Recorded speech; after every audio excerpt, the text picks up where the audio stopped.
Hey guys, welcome back to my channel Jhansi and Pragadeeswar. நான் வந்து ஒரு ஷார்ட் வீடியோ போட்டிருப்பேன். மலையில் வந்து க்ளே வந்து ஃபங்கஸ் வராமல் இருந்துச்சு, அது எப்படி ஸ்டோர் பண்ணேன் அப்படின்னு சொல்லிட்டு காட்டுறேன் அப்படின்ட்டு. அந்த வீடியோ எத்தனை பேர் பார்த்தீங்கன்னு தெரில.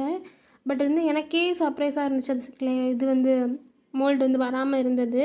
பட் அது ஸ்டோர் பண்ணது வந்து நான் வீடியோ எடுத்து வச்சுருந்தேன். அதான் இது வந்து என்னென்னா பழைய க்ளே, அதாவது வந்து ஆல்ரெடி மிக்ஸ் பண்ணி வச்சுருந்த க்ளே. பட் வந்து ஹார்ட் ஆகிட்டு. ஸோ அதை வந்து திருப்பி மேக் பண்ணணுன்னு சொல்லிவிட்டு குட்டி குட்டி குட்டியாக உடச்சி பிளேட்டில் போட்டு வச்சுருந்தேன். பவுலில் கூட நீங்கள் போட்டுக்கலாம். தண்ணி ஊற்றி வச்சுருந்தேன் அது ஊற அளவுக்கு. நீங்கள் நிறைய தண்ணி ஊற்றுனீங்கன்னா அதுமாரி பேஸ்ட் மாரி வரும். கம்மியாக ஊற்றுனீங்கன்னா வந்து கட்டி கட்டியாக முன்னாடி காட்டின மாரி வரும். நிறையா தண்ணி ஊற்றி நல்லா மேஷ் பண்ணி எடுத்துக்கணும். இதுக்கு வந்து கை தான் கரெக்டு. இது வந்து கொஞ்சம் நாஸ்டியாக தான் இருக்கும். But we like doing nasty things. இப்போ வந்து நான் முடிஞ்ச வரைக்குமே வந்து கையாலே மேஷ் பண்ணி வந்து அதில் வச்சுக்கிறேன். நம்ம முடிஞ்ச வரைக்கும் ஏர் டைட்டாக வச்சுக்கிட்டோம்னா நம்ம வச்ச பதத்தில் இருக்கும். ரீசெண்டாக நான் பார்த்தது என்னென்னா வந்து 1 இயர் 1.5 இயருக்கு முன்னாடி ஸ்டோர் பண்ண வச்சுக்கலே பெயிண்ட் பாக்ஸில் வந்து ஸ்டோர் பண்ணி வச்சுருந்தேன். அது அப்படியே சூப்பராக வச்ச மாரியே இருந்துச்சு. ஒரு மோல்டில் ஒரு ஃபங்கஸ் இல்லை.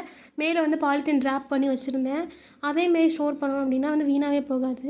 இப்போ மோஸ்ட் ஆஃப் ஆல் எல்லாத்தையும் எடுத்து வச்சாச்சு. பேஸ்ட் மாதிரி இருக்குல்லையா, அது நம்ம யூஸ் பண்ண முடியாது. இது பேர் வந்து ஸ்லிட்டுன்னு சொல்லுவாங்க, SLIT. இது வந்துன்னா பேஸ்ட் பண்ணுறதுக்கு யூஸ் பண்ணுவாங்க. ஒரு இது இன்னொரு பேஸ்ட் பண்ணுறதுக்கு யூஸ் பண்ணுவாங்க. பட் இது நம்மளுக்கு இவ்வளோ தேவை கிடையாது. இதை நம்ம வந்து ப்ராசஸ் பண்ணணும். அப்போ தான் நம்மளுக்கு வந்து பர்ஃபெக்டான ஜுவல்லரி மேக்கிங் க்ளே வந்து நம்மளுக்கு கிடைக்கும். பார்த்திங்களா, இது வந்து 2 கலரில் இருக்குது. ஏன் அப்படின்னா வந்து இது வந்து 2 சாயில் வந்து மிக்ஸ் ஆகிருக்கு. நான் வந்து இங்கே வந்து குளம் இருக்கும் இல்லையா, அதுலேருந்து வந்து வாங்கிட்டு வந்தேன். அவங்கள்ட்ட கேட்டு எடுத்த சொல்லி வாங்கினேன். அங்கே மிக்ஸ் ஆகி தானே இருக்கும் மண்ணெல்லாம், அதனால வந்து இப்படி இருக்குது. இது வந்து நான் வந்து வாசலில் தான் காய வச்சேன். ஏன்னா மாடியில் போனால் டஸ்ட் ஆகிடும். டஸ்ட் ஆனிச்சுன்னா வந்து பேக் பண்ணும்போது வந்து வெடிச்சிரும், இல்லை கிராக் ஆகிடும். ஜுவல்லரி வந்து ஒரு குவாலிட்டியாக வந்து இருக்காது. அதனால் வந்து நம்ம வந்து நல்லா காய வச்சு எடுத்துக்கலாம். டஸ்ட்டு படாமல் பார்த்துக்கலாம். இப்போ 2 கிலோவும் ஒன்றும் மிக்ஸ் ஆனால் ஒன்றும் ஆக போகிறது கிடையாது. அதனால் நம்ம மிக்ஸ் பண்ணி வச்சுக்கலாம். அன்றைக்கி வந்து எப்படி இருந்துச்சுன்னா வந்து வானம் வந்து ரொம்ப இதாக இருந்துச்சு. ஸோ மாடிக்கு போக பயமாக இருந்துச்சு. ஏன்னா கரைஞ்சி போய்டும் இல்லையா, அதனால் வந்து நான் வந்து இங்கேயே காய வச்சுட்டு பக்கத்துலேயே உட்காந்துருந்தேன். அதுக்கப்புறம் காஞ்சதுக்கப்புறம் எடுத்து வச்சிடலாம், அவ்வளோதான். நான் வந்து கீழே வந்து பிளேட் போட்டு மேலே வந்து இது பண்ணி வச்சுருந்தேன். இங்கே என்ன ஒரு பிரச்சனைனா, அது வந்து வாசல் இங்கே தான் வந்து சிம்பா வந்து படுத்து கிடப்பான். அதனால் அவன்கிட்டேருந்து காப்பாற்றணும். இது அதான் பெரிய விஷயம்.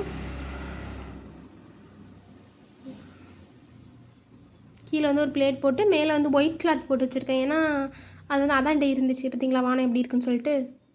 எப்படியோ மலையிட்டேருந்து சிம்பாட்டேருந்து காப்பாற்றி எப்படியோ வந்து காஞ்சாச்சு. காஞ்சதுக்கப்புறம் அந்த பர்ஃபெக்டான கன்சிஸ்டன்சி வந்ததுக்கப்புறம் நான் வந்து ஸ்டோர் பண்ணி வச்சுட்டேன். அவ்வளோதான். ஃபங்கஸ் வராமல் இப்படி தான் ஸ்டோர் பண்ண போனேன்.